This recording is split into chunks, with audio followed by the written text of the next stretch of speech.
Duha ka mga giingong ghost flood control projects sa lungsod sa Balamban ang gikumpirmar sa National Bureau of Investigation Central Visayas Regional Office kun NBI Sevro. Kini ilang gibutyag karong Martes, Hunyo 30, subay sa pag-asumer sa katungdanan sa bagong gitudlo nga NBI 7 Regional Director.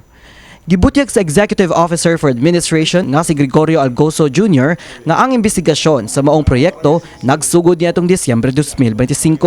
Matod ni Algoso nga subay sa investigasyon sa NBI Mandawi District Office, ang lugar nga gibutang sa kontrata sa usa ka proyekto sa Barangay Singsing, Balamban wala makita sa maong lugar apan nasayran nga naa sa laing barangay. As per the TBWH, instead of building from this area, they transferred it to the next barangay. Whatever reason, justification they made, but on paper, it appeared on this barangay.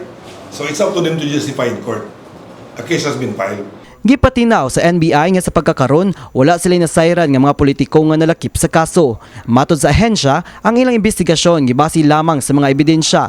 Og bisan kinsa nga mapamatud-an nga dunay kalabutan gikinahanglan nga manubag.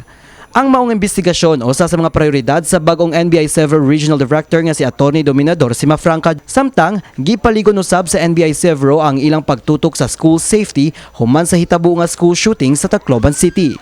Sugod karong Hulyo 10, mulusad ang NBI og School Safety Modular Learning Program sa usa ka pribadong tunghaan sa Sugbo.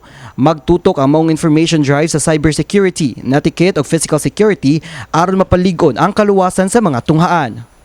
Dugang ni Simafranca nga andam usab sila makigtinabangay sa Department of Education aron madala ang maong mga seminar sa mga pampublikong tunghaan sa tibok rehiyon. Every school and academic institution, we will closely coordinate with them. We will involve them. Dugang ni Simafranca, dili lamang mga estudyante ang makabenepisyo sa mong information drive.